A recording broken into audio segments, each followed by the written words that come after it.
This podcast is sponsored by T&D Power Skills, creating the standard in line worker training.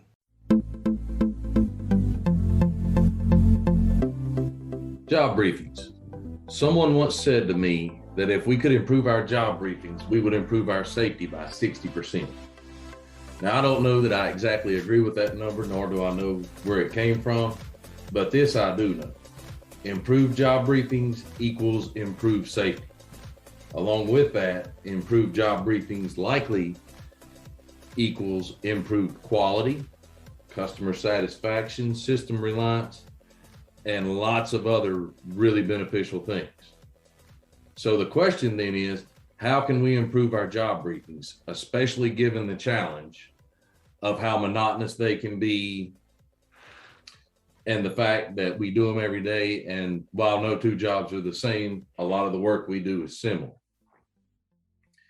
In order to improve our job briefings, we need to redefine what their baseline is and a couple of key terms associated with them, especially around who conducts a job briefings and a couple of mentions of the words "at least" in the OSHA standard relevant to job briefings. So let's start with the baseline of a job briefing. And remember, when we're talking about baselines and we're talking about compliance, it has to be the starting point and not the end point. One of the greatest challenges I see with job briefings is a lot of the training people get is based on OSHA standard, which is really good. 1910-269 spells out. And it says in there that the employer provides applicable information to the employee in charge, who is then responsible for conducting a briefing. And we really need to think about what we mean when we say conducting a briefing. Common misconception is because the standard says employee in charge conducts the briefing, the employee in charge has to do the briefing and be the only one involved in talking during the briefing. Big misconception. The standard also says, and it's exactly right in how it phrases it, at least before beginning work and as conditions change. I feel like most of us are probably really good at the at least before beginning work, but maybe not so much as the as conditions change. It should cover at least, and there are 5 specific things that are mentioned: hazards associated with a job, work procedures involved, special precautions, energy source control, personal protective equipment requirements. Really good list, nothing wrong with that, but at least, it doesn't mean limited to, it means at least. So let's talk about some of these terms and hopefully expand our definitions. First of all, the word conduct. And I think a lot of people go with a definition of something like to direct the course of, to manage or control, maybe to lead or guide. Good definitions of the word conduct. Think about a power line and think about how electricity gets from one point to another through that power line. And think about this definition for the word conduct: to serve as a medium for conveying, transmit. And I really like that one in terms of job briefing. In other words, the employee in charge, yeah, they're responsible. They've got to make sure that it's done right, but they don't have to be the ones that do it and do all the talking. Rotate the responsibility. Maybe one person handles it Monday, one person handles it Tuesday, Wednesday, Thursday. Maybe you have one person that's a rigging expert. They do that part of the briefing. Maybe one person's the PPE expert. Maybe you've got an equipment person or a job setup person or a confined space person, depending on what kind of work you do. Maybe you go around and have everybody identify at least one hazard and offer one control method per the hierarchy of controls for that hazard. In other words, get people involved. Let them be involved in making the plan, and not just open-ended or very closed-ended questions such as you talk for 5-10 minutes and then say, does everybody understand? They say yes, you go to work. Get them involved during the briefing. So remember that definition: to serve as a medium for convey, to transmit. One of the challenges that I like to give people, and it's a really difficult thing for most people, they fail miserably for their first 2 or 3, 4 attempts. They get better at it as they go. And ultimately, they find it to be a really, really good exercise, both for themselves and for their team, and more importantly, for the safety of the job. But it's lead a job briefing by only asking questions. And in doing, the caveat to that, obviously, you can't get anybody killed or blow something up in the process. But if you lead a job briefing by only asking questions, what that's going to help you do is improve your communication skills, specifically questioning techniques. And you'll learn to ask questions you know the answer to, questions you don't know the answer to, open versus closed-ended questions, opinion versus fact kind of questions, leading and guiding questions. And it'll get everybody involved in the job more engaged in the briefing, which will ultimately empower them. And when people feel engaged and empowered, they're going to feel more a part of the team. You're going to gain more alignment. It's going to start to create culture, do a whole lot of really other good things for you. But it will decidedly improve the job briefings and therefore safety. So that's conduct. We mentioned at least before beginning work and as conditions change throughout the day. Now, what I think is most people believe, and I don't necessarily disagree with them, given the administrative burden of filling out paperwork and the time associated with a job briefing, it has to be a very, very, very significant change in order for there to be a whole entire another job briefing done. So perhaps we introduce another tool called a 2-minute drill. And a 2-minute drill, most of the time, doesn't even last 2 minutes. Call it whatever you want. It's meant to supplement a job briefing.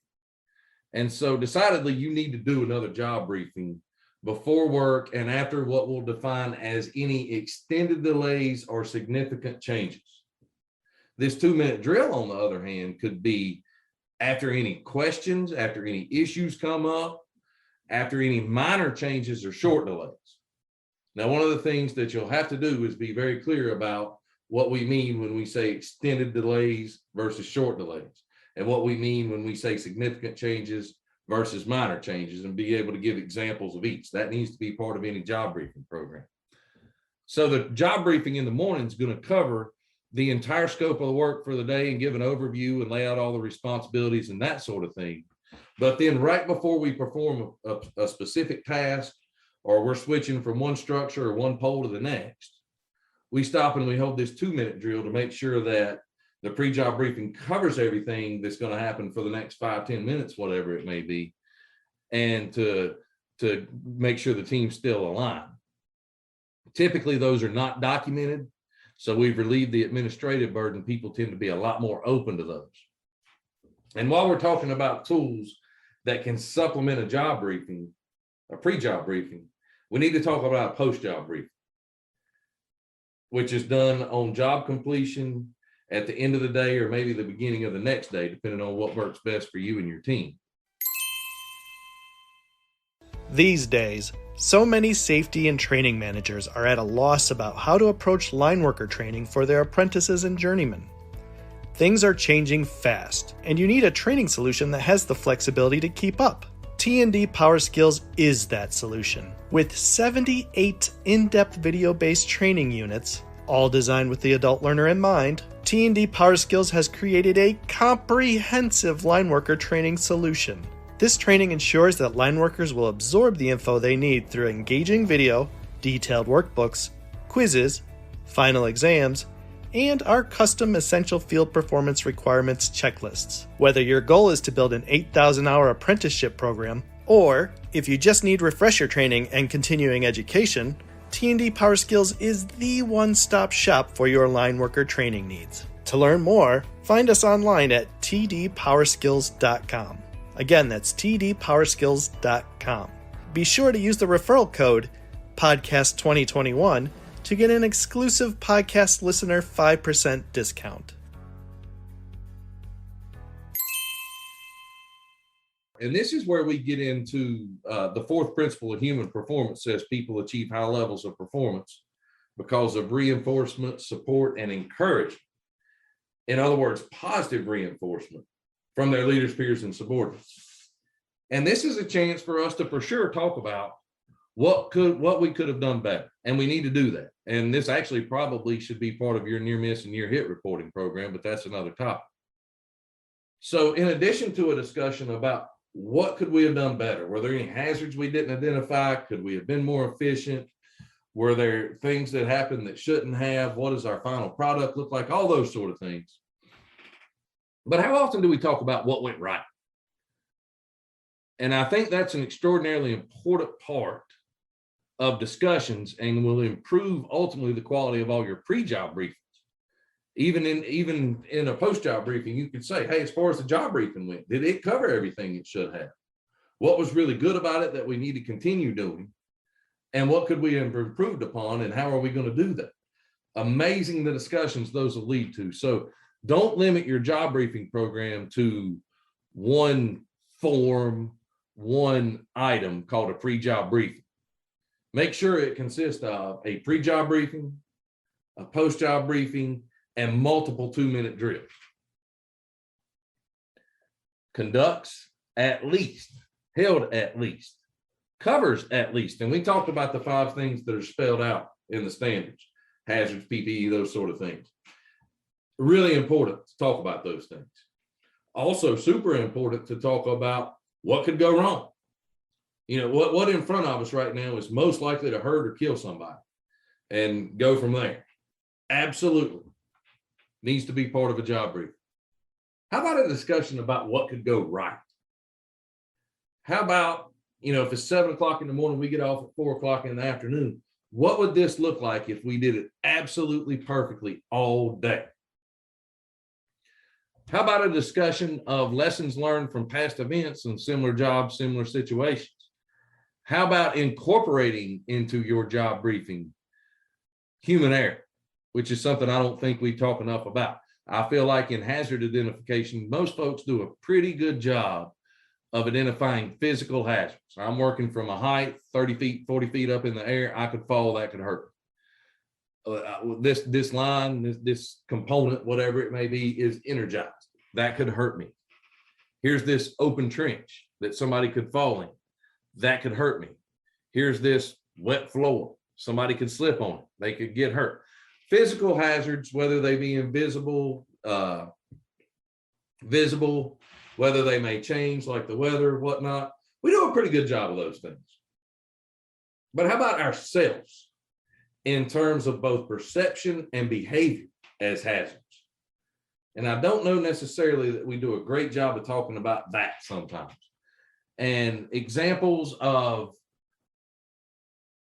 what are called error precursors in human performance world from the twin models. Twin stands for task, work, individual, nature, human nature.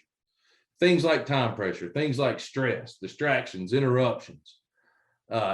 We have lack of knowledge, can-do attitude for a critical task, personality conflicts, imprecise communication habits, irrecoverable acts, complacency, overconfidence. All these things can and will negatively impact decision-making, which could ultimately hurt somebody, especially when they're not identified and mitigated. And so make that part of your discussion. And I really encourage folks to have that twin model of error precursors available. Just show it to your team, your crew, your group, and say, hey, what of this do we have going on today? What are we going to do about it? And so we've talked about what the baseline is for a job briefing, what it has to cover, who the standard says is responsible, what we mean by conducts, held at least, covers at least. And we've added to that some discussions about what could go right, about human error, having post-job briefings, doing 2-minute drills. And we talked a little bit about communication, which is an essential skill for anybody, not only conducting, but involved in a job briefing, specifically questioning techniques, and along with that, listening. Decidedly, there is a lot of leadership skills in a job briefing. But one fundamental skill that everybody needs to be familiar with that's involved in a job briefing, which is pretty much everybody, is the hierarchy of controls in the hazard mitigation process that starts with elimination and ends with PPE. The questions we ask are, does a hazard exist? If yes, our first choice is always to eliminate that hazard. And if we can, we're done. If we can't, then can we eliminate the risk associated with a hazard? And you have to understand the difference between a hazard and a risk. A hazard is anything that could hurt you. Risk is a probability of consequence and exposure and probability. Can we eliminate the risk? After that, and it helps to think of hazards as energy, reduce the energy as much as possible and reduce your exposure as much as possible. Those things fall in the category of safety by design. That typically has to happen even ahead of a job briefing, 2 or 3 weeks, sometimes even a month before a job's done. Things like asking for outages, making sure we have the right kind of equipment, those sort of things. So once we've done all those, unless we have fully eliminated the hazard, in which case we're done. Next thing we do is establish defense in depth through a combination of safety devices, administrative controls, warning devices, PPE. We don't just do one of those things, we do all of those things. And this is a critical point of understanding and knowledge that anybody involved in a job briefing needs to have, because really to work safely, it boils down to our ability to first identify hazards and second to control hazards. And hazards have to be done or controlled and mitigated according to that hierarchy of controls. So in summary, I like to think of job briefings as a form of communication. They really are. Their purpose is to plan the work. They are a work planning tool. That's what they're for. Don't limit them to that. They can be a great culture creation tool, a great team building tool, training, evaluation tool, a whole lot of other improvement tools, a whole lot of things we can do with a job briefing if we just don't limit the purpose of it to being just a work planning tool, which it is. Form of communication. Effective communication has to result in mutual understanding, which means there has to be a feedback loop. Make sure that we're not limiting ourselves to just a job briefing, pre-job briefing. Supplement those with post-job briefings, 2-minute drills. Fully identify hazards, including human error and how we ourselves through behavior and perception can become hazards. And then once we've identified those hazards, mitigate them through the hierarchy of control, starting with elimination, ending with PPE. We'll end where we started. Improved job briefings equals improved safety.